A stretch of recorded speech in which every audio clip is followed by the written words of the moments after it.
देखो, Qatar, Kuwait, Bahrain, Jordan, Oman, इनको target किया गया।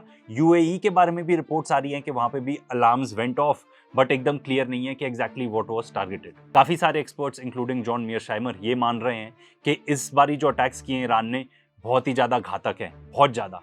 एंड अमेरिका के पास ऑलरेडी बहुत शॉर्टेज है मिसाइल स्टॉक पाइल्स की। इसका मतलब ये नहीं है कि मिसाइल्स खत्म हो गई, बट भाई कुछ तो कंटिजेंसी प्लानिंग रखता है इंसान के, भाई चाइना के साथ वॉर होगा तो मुझे इतनी इतनी मिसाइल्स लगेंगी। अब इनके पास जितनी रिक्वायर्ड है उससे कई कम है इनके पास स्टॉक पाइल्स। अब ये देखो, न्यूयॉर्क टाइम्स ही रिपोर्ट कर रहा है चाइना के खिलाफ अगर वॉर होगा तो हमें 1100 ऐसी मिसाइल्स चाहिए रहेंगी टोमाहॉक टाइप, एंड 1000 तो ईरान के साथ ही इन्होंने फायर कर दी, एंड कुछ हुआ भी नहीं उस चीज का।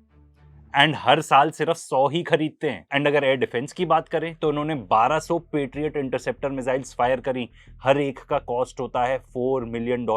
तो इनका जो डिफेंस का डिपार्टमेंट है वो खुद ही एस्टिमेट कर रहा है कि भाई बहुत कम हो चुकी हैं। एंड अब ये लोग रेस करना चाह रहे हैं और पैसे और वेपन्स खरीदने के लिए, तो भाई उससे कांग्रेस का अप्रूवल लेना पड़ेगा उसके लिए, उसके बिना आप नहीं परचेज कर पाओगे।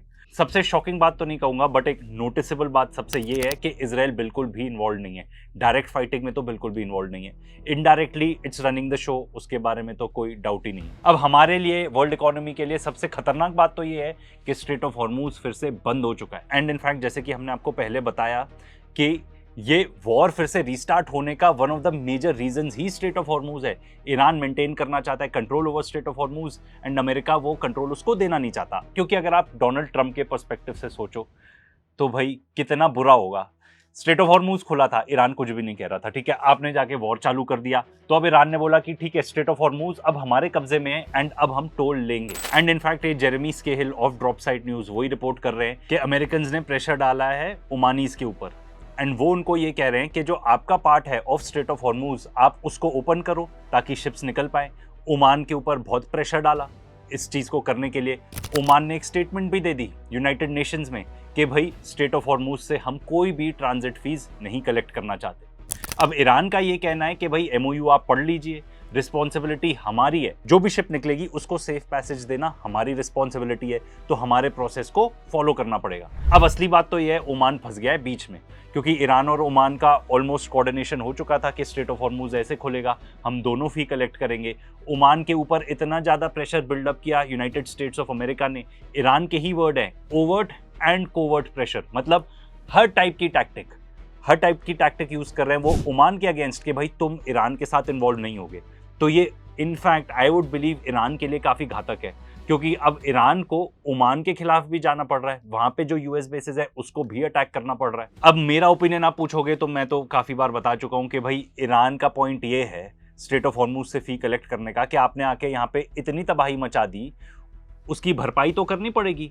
अब भरपाई उनसे कर लेंगे हम जो शिप्स यहाँ से निकलेंगी, एंड एक फी देनी पड़ेगी, क्योंकि इससे पहले तो स्ट्रेट ऑफ हॉर्मूज खुला ही था ना। बट जैसे कि ट्रीटा पारसी बता रहे हैं, बहुत अनवायबल है, बहुत अनअट्रैक्टिव है, वो ये कह रहे हैं, मैं तो कहता हूँ अनवायबल है, बहुत ही खतरनाक है कि ये वॉर आगे चले, किसी की भी इसमें भलाई है नहीं। एंड क्योंकि सिंपल बात है, इतने टाइम तक स्ट्रेट ऑफ हॉर्मूज बंद रहा, रिस्ट्रिक्टेड रहा, किसी को भी नहीं पता एग्जैक्टली कितनी शिप्स वहां से निकल रही थी। स्टॉक पाइल्स ऑयल के बहुत लो हैं through out the entire world economic collapse कोई भी नहीं चाहता। एंड देखो, सिर्फ ऑयल तक सीमित नहीं है बात, फर्टिलाइजर की भी बात है। ऑलरेडी इंडिया में काफी फर्टिलाइजर शॉर्टेज है। अब आप इसको देख लो, हीलियम नहीं निकल पा रही वहां से, तो अब चाइना ने बोल दिया है कि भाई हम कोई भी हीलियम यहां से एक्सपोर्ट नहीं करेंगे। एंड ये जो आपकी चिप्स बनती है ना, एआई चिप्स, उन सबको बनाने के लिए हीलियम चाहिए होता है। तो at the time of this recording भी स्ट्राइक्स जारी हैं।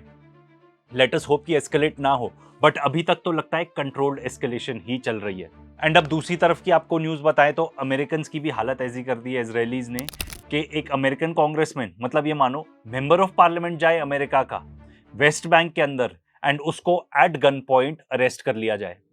इजरायलीज की इतनी जुर्रत हो चुकी है, ये किसी के भी काबू में नहीं है, किसी के कंट्रोल में नहीं है। एंड देखो, ऐसा नहीं है बिल्कुल कि दुनिया में सिर्फ बुरी ही खबर चल रही है। अब एक और खबर आई है कि जो लिंडजी ग्राहम है, उनके बारे में तो हमने वीडियो भी बनाया हुआ है, नंबर 1 वॉर मॉन्गर। उसका काम यही था कि भाई टीवी पे आएगा, फॉक्स न्यूज पे या उनके और जितने भी न्यूज चैनल हैं, और बोलेगा कि भाई जो सुप्रीम लीडर हैं उनको मार देना चाहिए, व्लादिमीर पुतिन को मार देना चाहिए, वहां पे ईरान के खिलाफ जंग छेड़ देनी चाहिए, रशिया को खत्म कर देना चाहिए।